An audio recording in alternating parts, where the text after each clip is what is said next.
श्री शिवाय नमस्तुभ्यम। हर हर महादेव। स्वागत है आपका हमारे चैनल वास्तविक जानकारी पर। दोस्तों, आप सभी लोग जानते हैं कि 10 मार्च 2024 को है अमावस्या, और ये अमावस्या बहुत ही ज्यादा खास है क्योंकि दोस्तों ये जो अमावस्या है ये महाशिवरात्रि के बाद पड़ रही है। और दोस्तों, अमावस्या के दिन का महत्व भी बहुत ही ज्यादा बड़ा होता है और पंडित जी द्वारा बताया गया अमावस्या का एक सबसे बड़ा उपाय है जो कि घर में परिवार में से किसी एक सदस्य को जरूर करना चाहिए। जिस उपाय को करने से दोस्तों, अगर आपके घर में किसी भी प्रकार की दुख या परेशानी चल रही है या कोई व्यक्ति बीमार है, आपके घर में धन की बहुत ज्यादा समस्या चल रही है या आपके घर में लड़ाई झगड़ा मतलब चलता ही चलता रहता है, तो भाई किसी भी प्रकार की अगर दुख या परेशानी आपके घर परिवार में आ रही है, धन की कमी आ रही है, पैसों की कमी आ रही है, तो भाई आप लोगों को यह वाला उपाय अमावस्या के दिन जरूर करना चाहिए क्योंकि इस एक उपाय को करने से आपकी सभी प्रकार की दुख और परेशानियां दूर हो जाती है।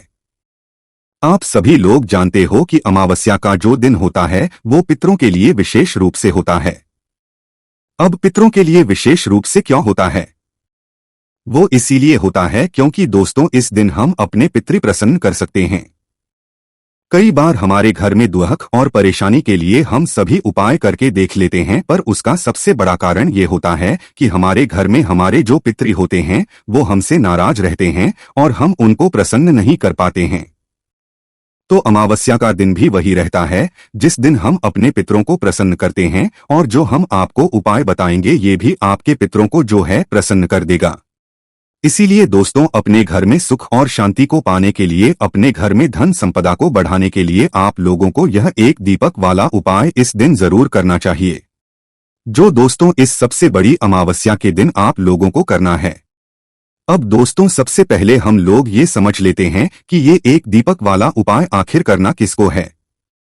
तो देखिए, ये वाला जो उपाय है ये घर में सभी लोगों को करने की जरूरत नहीं है। घर की जो बड़ी माताएं बहनें हैं, उन माताओं बहनों में से कोई भी एक माता बहन जो है इस वाले उपाय को कर सकती है। किसी कारणवश अगर घर में माताएं बहनें उपस्थित नहीं हैं, तो भाई फिर कोई बड़ा घर का जो है इस उपाय को कर सकता है। पर पहली मुख्य कोशिश आपकी यही होनी चाहिए कि घर की माताओं बहनों में से कोई भी एक इस एक दीपक वाले अमावस्या के दिन कर लें, क्योंकि घर की जो लक्ष्मी होती है मतलब वो माताएं बहनें ही होती हैं। इसलिए माताओं बहनों को जब भी कोई उपाय करती हैं तो उसका भाई फल हमें बहुत ही जल्दी देखने के लिए मिलता है। तो भाई अब बात आती है कि भाई यहाँ पर उपाय किस समय करना है। तो देखो, एक दीपक वाला उपाय है तो सीधी सी बात है, दीपक कभी दिन के समय तो ऐसे ज्यादा जलाए नहीं जाते हैं, जलाए जाते हैं पर ज्यादातर नहीं जलाए जाते हैं ना। तो दोस्तों, ये वाला जो उपाय है सीधी सी बात है शाम के समय प्रदोषकाल में होगा है ना। शाम के समय या प्रदोषकाल के समय में लोगों को बहुत ज्यादा समस्या आती है कि ये समय होता कब से कब तक का है, और जो भी हम उपाय कर रहे हैं वो किस समय से लेकर किस समय के बीच में करें। अगर हम ये एक दीपक वाला उपाय प्रदोषकाल में कर रहे हैं तो देखिए, ये जो उपाय है ये सिर्फ और सिर्फ शाम के समय ही होगा, एक ही समय है। पर हाँ, शाम के समय का भी आप लोग एक समय जान लो कि किस समय से लेकर किस समय के बीच में आप लोगों को ये एक दीपक वाला उपाय अमावस्या के दिन करना है। तो देखो, मुख्य रूप से शाम का जो समय होता है, प्रदोषकाल का जो समय होता है, वो शाम के 6 बजे से लेकर शाम के 7 बजे के बीच का समय होता है।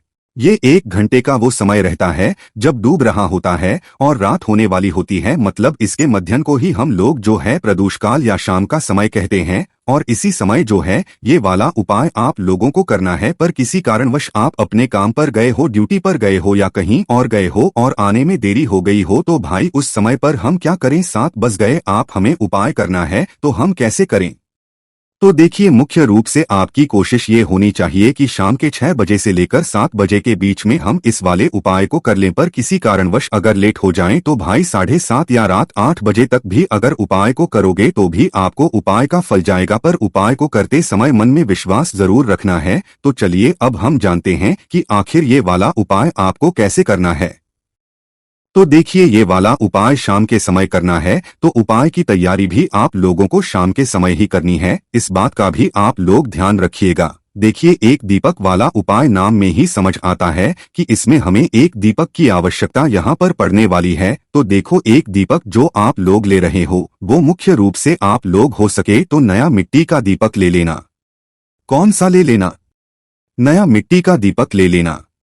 किसी अगर पूरी कोशिश करने के बाद भी नया मिट्टी का दीपक ना मिले तो फिर आप लोग अपना आटे का दीपक ले लेना। देखो, अगर पुराना भी मिट्टी का दीपक है ना तो भाई आप उसे धोकर इस्तेमाल कर लेना। वैसे करते नहीं है, पर आप चाहो, आपकी मतलब मन में मंशा है कि भाई हमें तो मिट्टी का ही दीपक लेना है, तो उस जगह पर आप लोग अपने पुराने मिट्टी को धोकर थोड़ा इस्तेमाल कर सकते हो, है ना। पर कोशिश आपकी यही होनी चाहिए कि नया मिट्टी का दीपक मिल जाए, और अगर पुराना भी नहीं है तो फिर आप एक आटे का मीडियम साइज का दीपक तैयार कर लो। जो आटा लोग इस दीपक को बनाने के लिए गूंदोगे, उस आटे के अंदर आप ना नमक ना कुछ चीज नहीं डालोगे, साधा आटा लेकर उसके अंदर पानी डालकर उसको गूंद लोगे और उस आटे से एक मीडियम साइज का दीपक बना लोगे। मीडियम साइज कहने का मतलब है कि वो दीपक ना ज्यादा बड़ा हो ना ज्यादा छोटा हो, मीडियम साइज का दीपक आप लोगों को बनाकर तैयार कर लेना है। देखो दोस्तों, दीपक तो हमने यहाँ पर बनाकर तैयार कर लिया।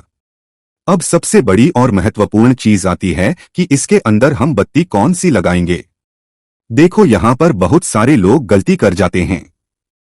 वो सोचते हैं कि भाई जो हमारे पितरी हैं उनके लिए हम गोल बत्ती लगाएंगे, पर नहीं दोस्तों, हमेशा पितरों के लिए विशेष रूप लंबी बत्ती लगाई जाती है। कौन सी बत्ती लगाई जाती है?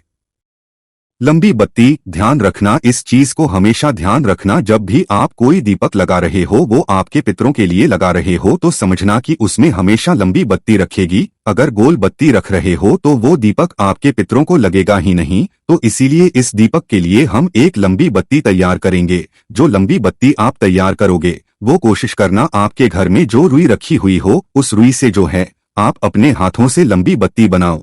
बाजार की बनी हुई भी ले सकते हो, पर कोशिश करो कि अपने हाथों से ही उपाय करो। पूर्ण रूप से अपने हाथों से बनी हुई एक बत्ती उस दीपक के अंदर रख देना है ना। अब रखने के बाद इसके अंदर क्या चीज डालोगे जिससे ये दीपक जलेगा? तो देखो, मुख्य रूप से शुद्ध देसी गाय का घी। देखो, पितरी को प्रसन्न करना है तो भाई शुद्ध देसी गाय का घी ही आप लोगों को डालना पड़ेगा। हम वैसे भी आपसे हमेशा बोलते हैं कि भाई थोड़ा सा शुद्ध देसी गाय का घी अपने घर में हमेशा रखा करो, क्योंकि इस घी को रखने से घर में बरकत आती है, सुख शांति आती है, धन समृद्धि बढ़ती है ना। और यही घी हमें भगवान शिवजी के पूजन कार्य में भी आ जाता है, साथ ही में उपाय को करने में भी इस्तेमाल में आ जाता। बस ये बात है कि भाई जो शुद्ध देसी का घी है वो असली होना चाहिए। थोड़ा सा ढूंढने में आपको मेहनत लगेगी, थोड़ा ये घी महंगा भी मिलेगा, पर दोस्तों यही वाला उपाय आप लोग अपने कामों में, पूजन वाले विशेष कार्यों में जो है आप लोग लिया करो, ठीक है ना। तो इसमें भैंस का घी आप लोग डालना ना, बाजार का मिलावटी घी डालना, वरना फिर उपाय सही तरीके से काम नहीं करेगा, है ना। तो शुद्ध देसी गाय का घी लेकर आप लोगों को उस दीपक के अंदर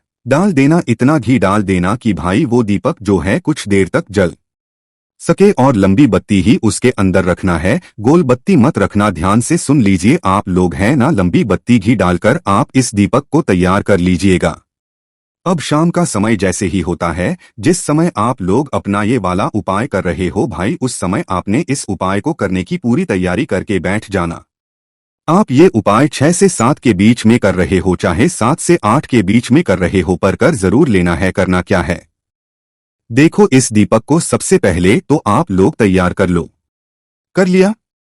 इसी प्लेट या पूजन वाली थाली आप किसी पात्र में रख लो, क्योंकि ऐसे हाथ में रखकर ले जाना अच्छा नहीं होगा। तो भाई आप इसे किसी भी पूजन वाली थाली में इस दीपक को अच्छे से तैयार करके रख लो। रख लिया आप लोगों ने? अब रखने के दोस्तों हो सके तो यह दीपक हम जहां पर भी रखने वाले हैं वहां पर रखने के लिए कुछ चावल के दाने रख लो, या तो कुछ फूल की पंखुड़ियां रख लो, क्योंकि दीपक सीधा हम जमीन पर नहीं रख सकते। पहले वहां उस जगह पर हमें या तो कुछ चावल के दाने रखने चाहिए या कुछ फूल की पंखुड़ियां रखनी चाहिए, है ना। तो ये आपके ऊपर है, आप चाहो तो अपने साथ में थोड़े बहुत रख सकते हो, है ना। उसके बाद में दोस्तों इस दीपक को जलाने के लिए, क्योंकि यह दीपक हम घर से जलाकर नहीं लेकर जाएंगे, ये दीपक हम वहीं पर जाकर जलाएंगे जहां पर हम इस दीपक को रखना है। तो क्या करना है, सबसे पहले आप लोगों को अपने साथ में अपनी माचिस रखना है। माचिस बिल्कुल भी लेकर, मतलब ध्यान से लेकर जाना। अगर भूल गए माचिस और आपने इस उपाय को करने के लिए किसी और से माचिस ले ली तो ये समझना कि भाई इस उपाय का फल उस व्यक्ति को भी मिल जाएगा, उस व्यक्ति के घर परिवार को भी मिल जाएगा। तो इसीलिए दोस्तों अपने घर से अपनी माचिस लेकर जाना ठीक है।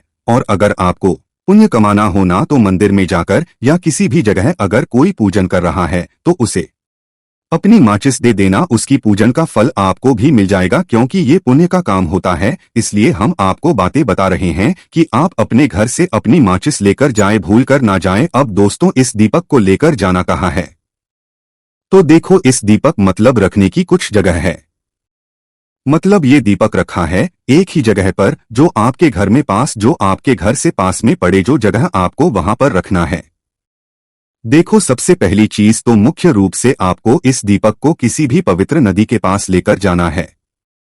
अगर आपके घर के आसपास कोई भी पवित्र नदी है, पवित्र नदी का घाट, क्योंकि इस दीपक को हमें जल के अंदर प्रवाहित नहीं करना है, वहां पर जाकर घाट पर जाकर जलाना है।